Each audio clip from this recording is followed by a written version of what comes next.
every time you watch Olympic Taekwondo, you see explosive speed, perfect timing, and kicks that land with surgical precision.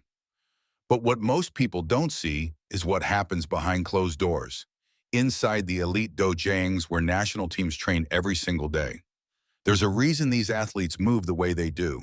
It's not just talent. It's not just years of experience. It's a set of hidden daily drills that turn good fighters into world-class competitors. Today, we're going inside that world, into the training secrets that fuel Olympic-level performance in Taekwondo. Part 1. The science behind elite movement. Olympic Taekwondo is not just about who kicks harder or faster. It's about split-second decisions and micro-adjustments. Every movement is calculated, and to perform at this level, athletes have to condition their bodies far beyond ordinary martial arts training. At the core of this preparation are specialized drills. These aren't random exercises. They're structured routines developed over decades by top-level coaches and sports scientists. Each drill has a purpose: to improve reaction time, optimize hip mobility, sharpen timing, and build explosive leg strength. Let's start with the foundation of it all: reaction training. Part 2, reaction drills, winning in milliseconds. In Olympic Taekwondo, the ability to read an opponent and respond instantly often decides the match. To develop this edge, elite athletes use drills like randomized light or sound stimulus training. They stand in fighting stance while lights flash on different targets, requiring immediate response with the correct kick or block.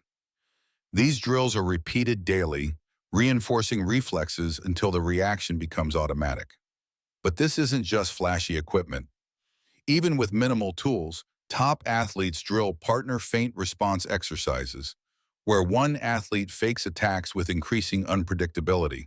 The defender learns to stay calm, read movement cues, and strike only when it's truly open. These drills train not just the body, but the nervous system. Olympic fighters don't just move fast, they process fast. Part 3, core control. The invisible power behind every spinning hook kick or sudden axe kick is the hidden force of the core. Elite athletes train their midsections as hard as their legs, but it's not about crunches or basic planks. Olympic-level Taekwondo players use dynamic core routines: planks with arm and leg movements, rotational throws using medicine balls, and resistance band exercises that simulate the twisting torque of a roundhouse or turning kick. They often work in circuits: 40 seconds of explosive effort, 20 seconds rest, pushing the limits of endurance and control. These routines build the ability to rotate fast, stay balanced after spinning, and generate force through the hips without losing stability. Without this kind of training, kicks look fast, but lack impact. With it, they become weapons. Part 4, leg drills, building kicking endurance. Taekwondo is kick dominant. At the Olympic level, kicks aren't just occasional attacks, they're constant. A match can involve hundreds of kicks, and fighters must maintain power, control, and variety throughout. To prepare for that, elite athletes drill isometric leg holds, holding kicks like front or side kick at waist or head height for up to 30 seconds, over and over. It burns, but it teaches muscle endurance and balance under fatigue. Then come resistance kicks.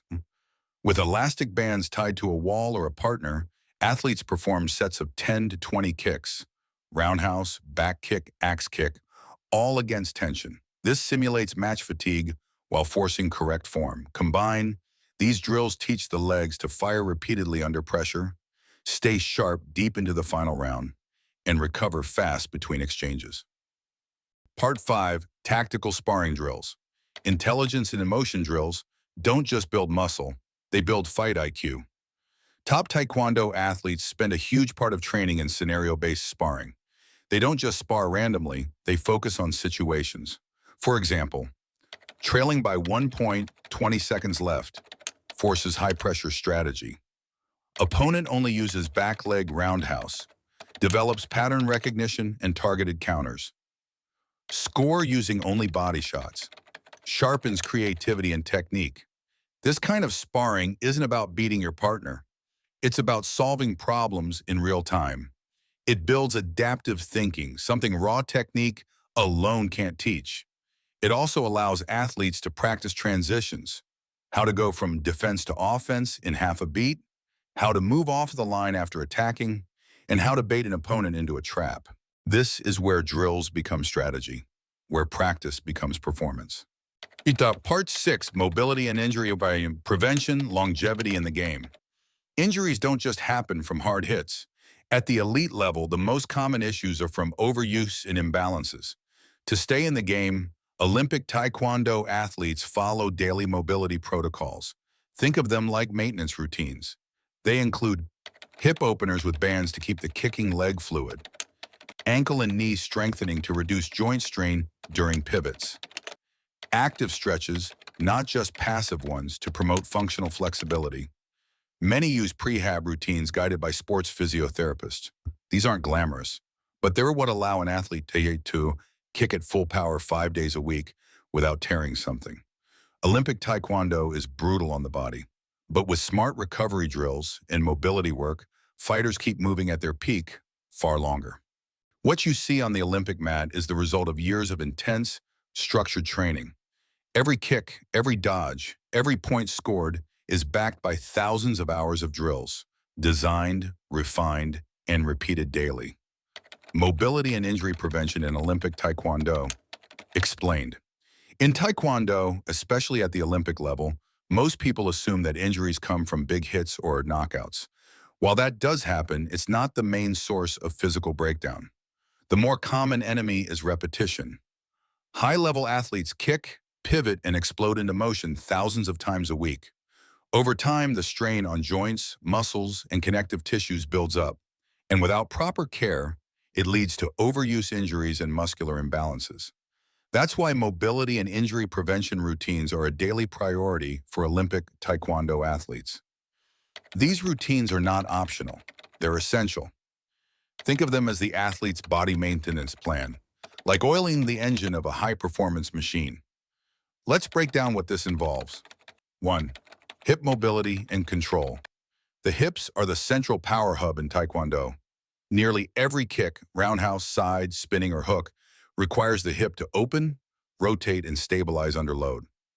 If the hip joint becomes stiff or misaligned, it reduces kick height, weakens power, and increases the risk of groin or lower back injuries. To prevent this, athletes perform hip opener drills using resistance bands. These might include monster walks, lateral leg swings, and dynamic frog stretches. The goal is to increase range of motion while keeping control. Fluid hips mean faster and higher kicks with less stress on the spine and knees. 2.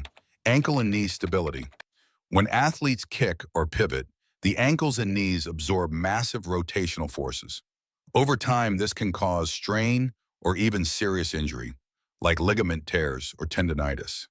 To counter this, Olympic fighters do stability and strengthening drills for both joints. Ankle routines might include balance board exercises, resisted toe raises, or single-leg hops to improve proprioception. Knee exercises may include terminal knee extensions, mini squats, and banded walks to strengthen the surrounding musculature without overloading the joint. By doing these drills regularly, athletes reduce their risk of injury during sudden stops, slips, or mid-air landings. 3. Active functional flexibility. Flexibility is a core requirement in Taekwondo, but Olympic athletes don't just stretch passively. They prioritize active flexibility, which means being able to control and hold positions at the end range of motion. This involves dynamic stretches such as leg swings, controlled kicks to a held target, and isometric holds, like holding a side kick at waist height. These build not just range, but control within that range. That's what keeps a high kick from becoming a liability under pressure. 4. Prehab over rehab. Instead of waiting to recover from an injury, elite athletes focus on prehab, short for prehabilitation. These are customized routines developed by sports physiotherapists based on the athlete's body, movement patterns, and past injuries. Prehab might include corrective exercises, foam rolling, trigger point therapy, or banded mobility work. While not flashy, these habits are what let athletes train hard 5 or 6 days a week without breaking down. In short, Olympic Taekwondo isn't just about power and speed. It's about smart preparation. And behind every explosive kick is a quiet, consistent routine that keeps the body strong, balanced, and injury-free.